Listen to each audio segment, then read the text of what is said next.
कहीं भी आप देख लो, अगर आपको विश्राम मिल जाए, सुख मिल जाए, शांति मिल जाए, भटकना ही है।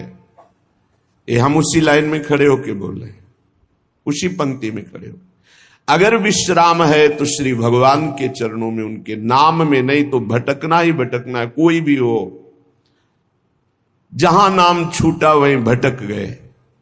कह हनुमंत विपति प्रभु सोई, जब तो सुमिरन भजन न होई। सुमिरन भगवान की स्मृति, भजन सेवा, समाज सेवा, ठाकुर सेवा, माता पिता परिवार पशु पक्षी सेवा। सेवा भजन में, सेवा सुमिरन में जीवन सार्थक, नहीं तो विपत्ति में फंसा फंसाया है।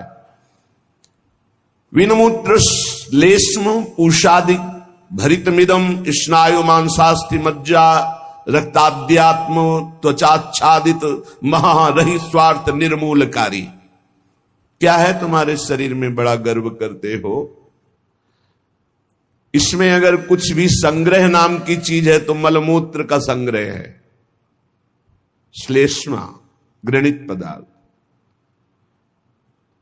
स्नायु नस नाड़ियों का जाल बिछा हुआ है, मांस से थोपा हुआ है, हड्डियों के ढांचे में।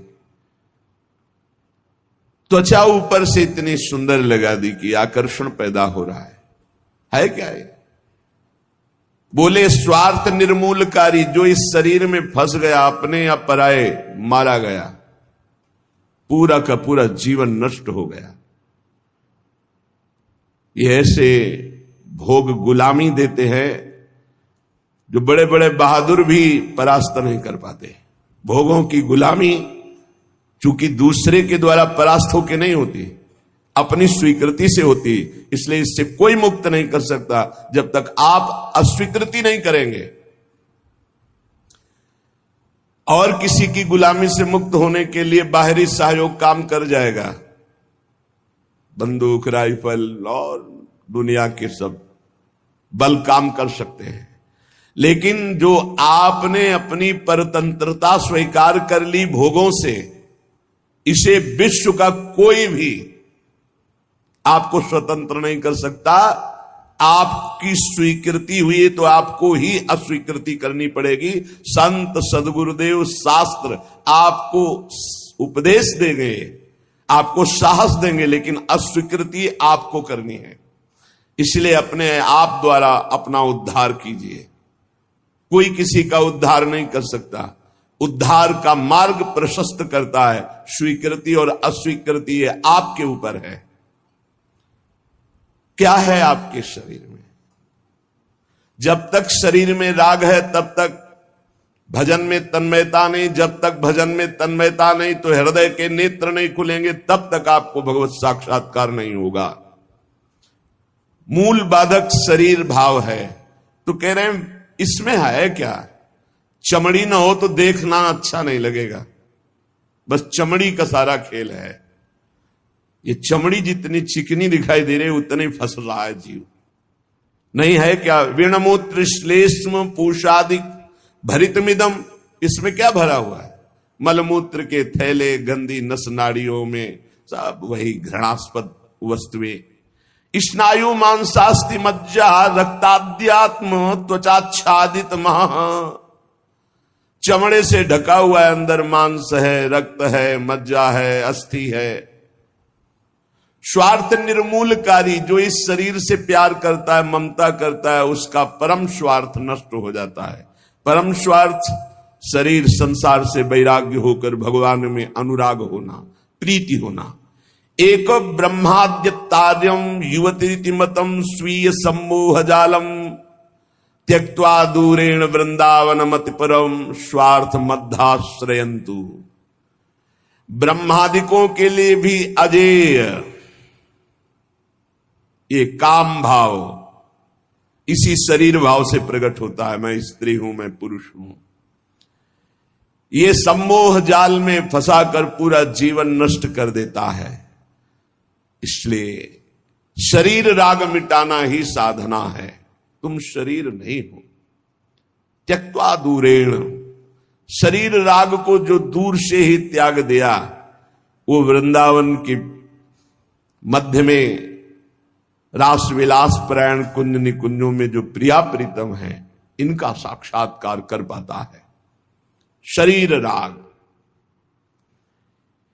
इसीलिए हमें सबसे पहले आज्ञा पालन करने का स्वभाव बनाना चाहिए। जो आज्ञा हुई वैसा।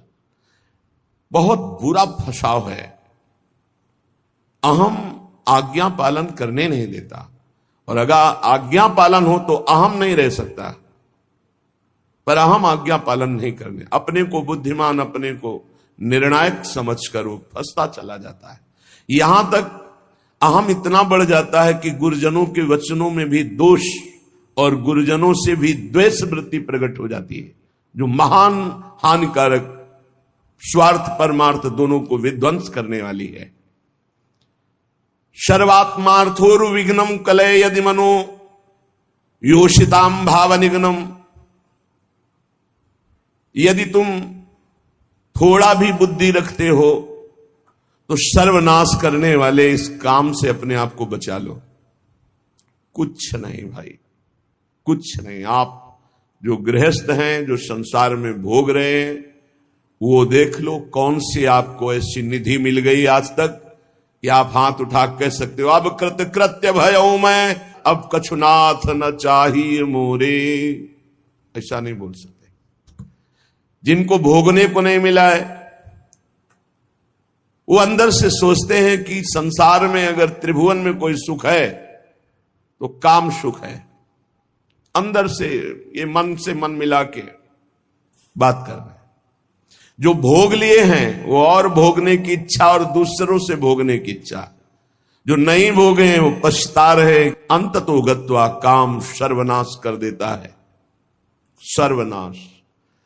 बस इसमें रोकर भगवान को पुकारने के सिवा कोई उपाय नहीं। आप गला काट के रख दो, काम कभी आपको माफ करने वाला नहीं, कभी मुक्त करने वाला नहीं।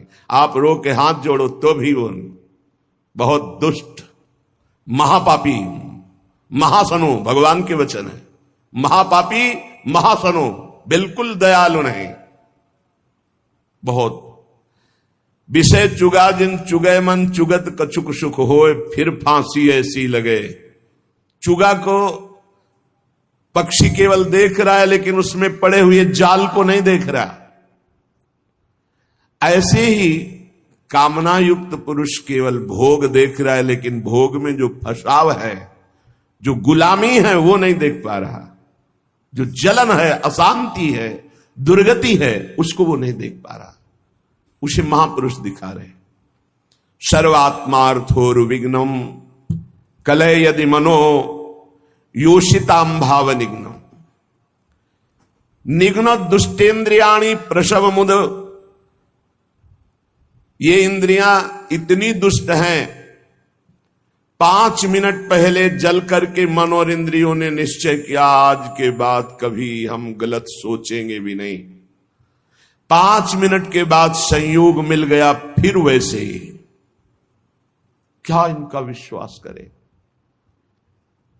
आप लोग सब इस बात का अनुभव कर रहे हैं। थोड़ी सी गलती हो जाती है साधक से तो एकांत में वो जलता है, प्रभु को पुकारता है, नाथ अब इस गलती से कैसे निबरे, कैसे हो गई। ऐसा पश्चाताप मन और हृदय में होता है कि शायद अब जिंदगी में गलती नहीं होगी। लेकिन हम घंटे 2 घंटे की बात नहीं कहते, 5 मिनट की बात कहते हैं।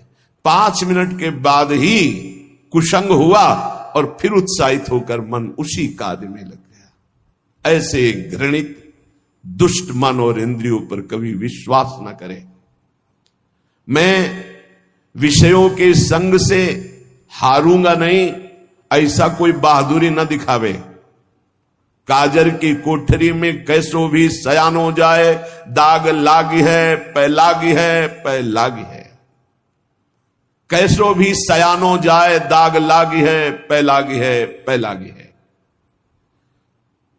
निघ्न दुष्टेन्द्रियाणि प्रसव मुदय भांच युद्धता मर्ष दंडई। क्या कह रहे हैं श्रीपाद? बहुत ध्यान से सुनिए। बहुत हो गया दुलार करते हुए, अब अमरस में भर जाओ और इन दुष्ट इंद्रिय और पापी मन को दंड दो। ये ऐसे नहीं मानेंगे कि बार बार कसम खा लो, प्रार्थना कर लो, इनको दुलार कर लो, ये मान जाए। नहीं, दंड देना पड़ेगा। क्या दंड देना पड़ेगा? कहां है मन जिसको मारे? क्या दंड दे इंद्रिय और मन को? उपवास, मौन, एकांत सेवन, भारी दंड है। उपवास, मौन, एकांत सेवन, ये इंद्री मन के लिए भारी दंड है। अपने आप ठीक होना शुरू हो जाएंगे और जबरदस्ती नाम जप करवा। एक जिद्दी स्वभाव साधक का होना चाहिए, होता है। आप देखिए, एक तार, एक मंत्र को जपना शुरू कीजिए, एक नाम को, एक तार शुरू कीजिए, केवल 10 मिनट जांच कीजिए। 10 मिनट, हजारों जगह जा चुका होगा। 10 मिनट में हजारों जगह भागेगा। इस पर गुस्सा नहीं आती, अमर्ष नहीं आता, अमर्ष असहनशीलता नहीं भागने देंगे। बार बार इसके साथ लड़ाई लड़ो, क्षमा मत करो। दूसरों की छोटी सी गलती भी तुम क्षमा नहीं करते हो, अपनी पहाड़ के पहाड़ पाप को क्षमा कर रहे हो। ये बहुत बड़ी हानि है। अपनी छोटी सी भी गलती क्षमा नहीं होनी चाहिए, और दूसरे के पहाड़ जैसे पाप को भी क्षमा करने की सामर्थ्य रखे, उसे कहते हैं भगवत मार्ग का उपासक। उमा संत कही यही बड़ाई, मंद करत जो करे भलाई। वो मंद कर रहा है, वो उसका भला। हमारी उल्टी चाल है, हम दूसरों के छिद्र राई जैसे दोष को पहाड़ जैसा देखते हैं और क्षमा नहीं करते, और अपने पहाड़ जैसे दोष को राई के समान भी नहीं मानते और क्षमा कर देते हैं। ये बहुत बड़ी हानि का विषय है। साधक ऐसा नहीं होता है। कैसे तुम्हें बताएं? साधक का हृदय आग लग जाती है अगर कोई त्रुटि होती है। बस अंदर ये होता है कि प्रिया जो हम इंतजार कर रहे हैं आपकी कृपा कटाक्ष का, जिस दिन आपका कृपा कटाक्ष हुआ उसी दिन रौंद के फेंक देंगे इन दुष्ट भावों को, जो काम है, क्रोध है, लोभ है, मोह है। मैं तो नहीं जीत सकता, पर इंतजार कर रहा हूं मालिक आपके इशारे का। जिस दिन आपका इशारा, आपका बल प्राप्त हो गया, इन दुष्टों को जो जन्म जन्मांतरों से घृणित कार्यों में मुझे परास्त करते चले आए हैं, इनका सर्वनाश कर दूंगा। इनका बीज भी नहीं रहने दूंगा, इनकी जड़ भी नहीं रहने दूंगा, वासना की जड़ उखाड़ दूंगा। उपासक अंदर ही अंदर अमर्ष कह रहे, देखो, निघ्न दुष्टेन्द्रियाणी प्रसव मुदय भांच युद्धता अमर्ष दंडई। जैसे कोई बलवान आदमी किसी महाबलवान के चक्कर में फंसकर दब गया हो, अब अंदर अंदर वो अमर्ष से भर रहा है कि एक बार मैं छूट पाऊं कि बस फिर इसका सर्वनाश कर दूंगा। ऐसे ही साधक दांती पीस कर, हाथ मसल कर बस सोचता है, एक बार केवल चांस दे दो प्रभु, एक बार फिर इन काम, क्रोध, लोभ, मोह, मद के जड़ को उखाड़ के फेंकूंगा। अभी तक पता था कि मैं काम विजयी हूं, लेकिन जड़ नहीं काट पाया तो ये नए किनगे छोड़ दिए। अब की किनगे नहीं काटेंगे, अब की जड़ उखाड़ करके फेंकेंगे। ये उपासक की वृत्ति। अमर्ष युद्धता, ऐसा अमर्ष में भरकर उद्योग करो, नष्ट कर दो इन विकारों को, क्योंकि बिना विकार नष्ट हुए देह भाव नहीं जाएगा। बिना देह भाव गए परमात्मा प्राप्ति नहीं होती। तद्रूपं चैव भूषादिकम अपि नितराम दूर दूरेण कुर्वन्। शरीर का श्रृंगार करना बंद करो यदि काम विजयी होना है तो, और शरीर के श्रृंगार को देखो मती। जो चाहे आपन कल्याणा, सुजस सुमति शुभगति शुभ नाना, सो पर नार लीलार गोसाई तजौ चौथ के चंद किनाई। जैसे चौथ के चंद्रमा को देखने से कलंक लग जाता है, यदि शुभ गति मति चाहते हो, अपना नाना प्रकार का शुभ चाहते हो, तो छोड़ दो पराई माता बहनों की तरफ गंदी दृष्टि से देखना। ये आद्याशक्ति के अंश स्वरूप आए, हमसे त्रुटि हो रही कि हम इन्हें भोग भाव से देख रहे हैं, हमारी दुर्गति पक्की हो जाएगी। चाहे जितना बड़ा तपस्वी, महाबलवान, महान यशस्वी रहा हो, जब कभी ऐसा दोष किया तो सर्वनाश हो गया। ये जानते हुए भी मन, बुद्धि, इंद्रियां धोखा दे रही, और इन धोखेबाजों को हम पुष्ट करना चाहते हैं, इनके अनुकूल चलाना चाहते हैं, इनके अनुकूल जो ये मांगे वो भोग दे दे। श्री ध्रुवदास जी महाराज कृपा करके मन को समझा रहे हैं। मन बहुत उड़ान भर ली भोगों में, अब नहीं, अब तुझे उड़ने नहीं देंगे। मन के पंख क्या है जहां उड़ के जाता है? पकड़ा है कभी ये किस पंखों से उड़ता है? कामना और तृष्णा, यही इसके पंख हैं। इसके पंख काट दो। काम कामना वासना मनते करियति दूर। निरंतर भजन में डूबे रहो। बहुत भयावह संसार है, तुम्हें नहीं दिखाई दे रहा है। आचार्यों को, गुरुजनों को, संत जनों को दिखाई दिया जलत ज्वालत, ये जलती हुई ज्वाला है। काम क्रोध लोभ मोह मद मत्सर भस्म कर देते हैं, पूरा जीवन का जीवन नष्ट कर देते हैं, गुलाम बना लेते हैं। धिक्कार है मन बुद्धि को, गुलाम बना लेते हैं, निकलने नहीं देते। कैसा कैसा जाल है। मन पंछी अब परहि जिनी, जगत मोह के जाल। तब तो को हुए है कठिन, बड़ी है दुख विशाल। रे मन कबहू जाई जिनी, भूली विषय बन रंग। मनमथ ठग मारत तहां, लिए बहुत ठग संग। ए मन, तो पक्षी बन करके जो भोगों का चुगा चुगने जा रहा है, तो उसमें मोह जाल है, फंस जाएगा मोह जाल में। बहुत अविश्वास संसार है। गला काट के रख दो तो भी विश्वास नहीं करेगा, तो भी कहेगा कि नाटक कर रहा है। मान लो हमारी बात, अगर तुम प्रभु के सिवा किसी और का भरोसा रखते हो और से अपनापन रखते हो, तो तुम गला काट के रख दो तो भी तुम्हारा उपहास ही होगा, विश्वास नहीं माना जाएगा, मूर्ख माना जाएगा। यहां तुम्हारे आंसुओं की कीमत, तुम्हारे भाव की कीमत सिर्फ हरि दे सकते हैं। ये नाटकबाज संसार नहीं दे सकता। हमारी बात मान लो। अरे मन, मेरी बात मान लो, मोह जाल में मत फंस।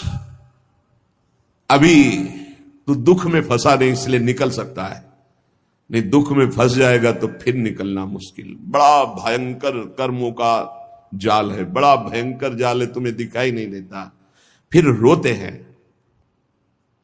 एक आए थे जेलर साहब एकांतिक में, वो कह रहे थे कि मैं आपका प्रवचन सुनाता हूं उनको जेल।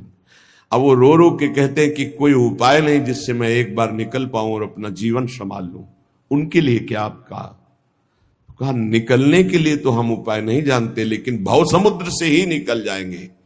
वहीं रह करके नाम जप करें, भगवान को पुकारें, मेहनत करें, अच्छे भाव रखें, तो वही उनका कल्याण हो जाएगा। संसार की जेल से तो भले न निकल पावे, लेकिन आवागमन से जरूर मुक्त हो जाएंगे। वो कह रहे चिल्ला चिल्ला के वो रोते, मेरे हृदय को विदीर्णता, ऐसा दुख लगता है पर कुछ उपाय नहीं कर सकता। वो कहते एक बार केवल मुझे अगर निकलने को मिल जाए तो मैं अपने जीवन को संवार लूं, लेकिन नहीं, आजीवन कारावास, निकल ही नहीं सकते। और किनका संग? जो सब वैसे ही आचरण करके गए, भारी कुसंग में, जिसे बरुभल बास नरक करता था, दुष्ट संग जन दे विधाता। कर्मों का बहुत प्रबल स्वरूप है। इसलिए मन पंछी अब परहि जिनी, जगत मोह के जाल। तब तो को हुए है कठिन, बड़ी है दुख विशाल। आज तक जो मारा गया है, महान से महान, वो माया ने मारा है। माया ने वो अपना रूप धर करके ऐसे आसक्त होकर फंसा लिया कि नष्ट हो गया। चाहे संबरासुर हो, कोई भी बड़े से बड़ा बलवान हो, उसकी मृत्यु का कारण कोई न कोई माया का एक स्वरूप हुआ है। अगर आप अपना नाश नहीं चाहते, आप पतन नहीं चाहते, तो गृहस्थ में है तो एक पत्नी व्रत, दूसरी की तरफ आंख मत उठाना। धर्म पूर्वक कमाओ, परिवार का पोषण करो, नाम जप करो, मुक्त हो जाओगे। इतनी बात तो समझ में आ गई कि जो सब सहारों को छोड़कर आपके भरोसे हो जाता है, आप उसे अभय कर देती। शरणागत अभय।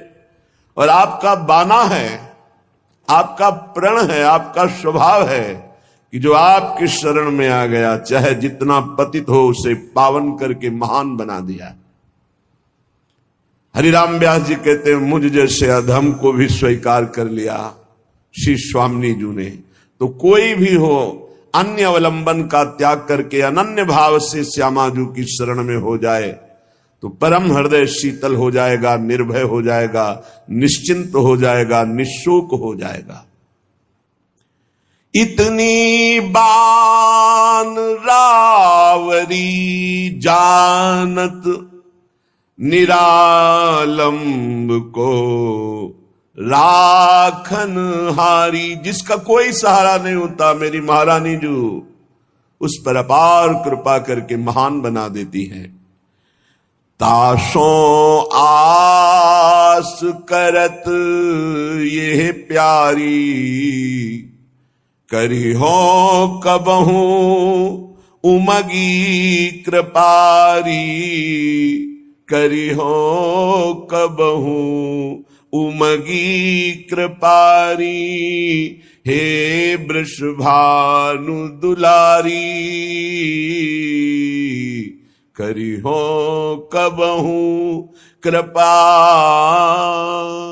बाट जोहते हुए यही उपासना है, राधा राधा राधा, और हम बाट जो रहे कृपा की। जिस दिन मेरी महारानी जी की कृपा हो गई, उस दिन ये जो इंद्रियों की गुलामी है, मन की गुलामी है, जो भोगों की प्रियता है, अनंत जन्मों से भटक रहे हैं, ये एक क्षण में मिट जाएगा।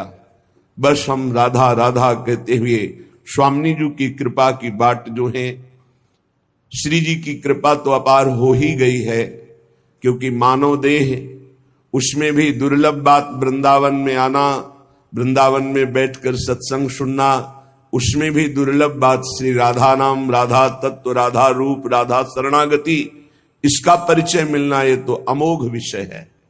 ये कभी व्यर्थ नहीं जाता। एक बार भी राधा नाम जिह्वा से उच्चारण हो गया या कान में श्रवण करने का सौभाग्य मिला, दुर्गति शब्द खत्म हो गया। मेरी श्रद्धा, मेरा विश्वास, मेरे आचार्य, मेरे गुरुजनों की द्वारा गाई हुई जो राधा नाम महिमा और राधा नाम प्रताप, उसके बल से कहते, एक बार जिसकी श्रवण इंद्री में, एक बार जिन नाम ली हित सो होए अति दीन, ताको संग न छाणहि ध्रुव अपनो कर ली। अपार महामहिम राधा नाम है। अगर ये एक बार कथन श्रवण करने का सौभाग्य मिल गया तो मानो दुर्गति से निपटने के लिए तुमने ताल ठोक दी, विषयों पर विजय प्राप्त करने के लिए मानो तुमने कमर कस ली। यदि राधा नाम लिया, राधा नाम श्रवण किया, राधा चरणों का आश्रय ले लिया। श्रीपाद प्रबोधानंद जी महाराज, हमारी प्यारी जू और प्यारे जू, ये जुगल जोड़ी जो जहां खेल रही है, ये वही वृंदावन धाम है। आचार्यों ने कोई आकाश के ऊपर कोई वृंदावन धाम का वर्णन नहीं किया। जय श्री हरिवंश विपिन भूतल पर, विपिन कौन सा वृंदा विपिन, बोले भूतल पर, इसी पृथ्वी पर विराजमान, यही वृंदावन। चिरजीवो भूतल यह जोरी, अलग अलग पदों में चिरजीवो, चिरंजीवी ये जोरी भूतल पर विराजमान है। अविचल जोरी, जहां एक कदम भी वृंदावन से कभी बाहर हमारे प्रिया प्रीतम नहीं जाते, ये वही वृंदावन है, यही है। आवश्यकता है हमें अपने देह राग त्याग की। जब तक देह राग है तब तक अनुराग नहीं, जब तक अनुराग नहीं तब तक दृष्टि नहीं खुलती, मानस नेत्र, हृदय के प्रेम नेत्र नहीं खुलते। जब तक हृदय के प्रेम नेत्र नहीं खुलते तब तक वृंदावन को नहीं देख पाओगे। ईंट पत्थर मकान मंदिर यही देख सकते हो, लेकिन चिदानंद वृंदावन के लिए हृदय के नेत्र खुलते हैं। ही के नयन निहारी, वो तब खुलते हैं जब देह राग नष्ट होता है। कहने की जो तुम्हारा देह पर राग हो गया है, अनेकों बार तुम्हें सुनने को मिला, श्रुत्वा श्रुत्वात सुखिताम, बार बार तुम भगवत चर्चा सुनते हो, सिद्धांत सुनते हो, थोड़ा सुख का अनुभव करते हो, पर आप ये देख पाते हो कि आप अपने मन को समझा पाते हो, आप अपनी बुद्धि को समझा पाते हो? तो सच्ची बात कहते हैं ना। सत्संग सुनते हैं, श्रुत्वा श्रुत्वात सुखिताम, अच्छा लगता है, सिद्धांत सुनते हैं भगवत प्राप्ति का, अच्छा लगता है, लेकिन हम उसे उतार नहीं पा रहे हैं। हमारा मन, हमारी इंद्रियां भोगों में ही जा रही हैं। बुद्धि का निश्चय भोगों में ही है।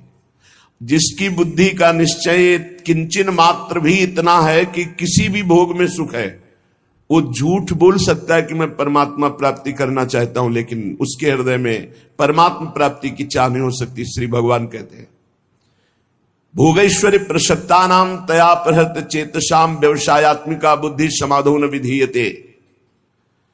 जिसकी बुद्धि को भोगों ने अपहृत कर लिया है, चित्त भोगों का चिंतन करता है कि इसमें सुख है, वो कभी ऐसा निश्चय कर ही नहीं सकता कि मुझे भगवत प्राप्ति करनी है, मुझे परमात्मा प्राप्ति करनी है। ऐसा निश्चय नहीं। ऐसा निश्चय ना होने के कारण भजन में तन्मयता नहीं होती। भजन तन्मयता रूप ना धारण करने के कारण हम सुनते हैं, समझते हैं, पर हम माया का त्याग नहीं कर पाते, हम भोगों का त्याग नहीं कर पाते। अत्यंता असुच बीभत्स देहादौ नयु करचित। कैसे महापुरुषों ने एक एक बात खोल के कह दी। अत्यंता असुचि, अत्यंत पवित्र जगह, बीभत्स घृणास्पद, देहादौ, इसी देह में बस उसी को तो सुख मान रहे हैं। रुपया इसलिए प्यारा लगता है क्योंकि भोग सामग्री मिलती है। भोग सामग्री से शरीर बलवान होता है और मुझे भोगने को मिलता है। बस इतना ही चक्र है, आप देख लो। बहुत प्रपंच वर्णन करने की जरूरत नहीं है, कुछ शब्दों में समझ लो अंदर का लक्ष्य क्या है मन बुद्धि का। हम खूब धन कमाएं, किस लिए? क्योंकि हम उससे धन से भोग सामग्री मिलती है। भोग सामग्री से शरीर पुष्ट होता है, शरीर पुष्ट होगा तो खूब भोग भोग पाएंगे। बस इतना ही है। शरीर सुखपूर्वक रहे इसलिए मकान, शरीर सुखपूर्वक यात्रा करे इसलिए गाड़ी। शरीर सुख को लेकर के ही सारी कल्पनाएं, सारी चिंताएं, सारी बातें होती हैं। देख लीजिए आप, शरीर सुख के लिए। शरीर नाशवान, प्रतिपल नष्ट हो रहा है। इसमें भोग के स्थान बोले अत्यंत असुचि, बड़े ही अपवित्र है जहां तुम्हारी भोग दृष्टि है। बीभत्स, बड़े घृणास्पद, दुर्गंध युक्त। देहादौ नयुः करचित, अनर्थ का मूल देह। इसमें तुम अपनी ममता इतनी कर लिए कि मैं ही शरीर हूं,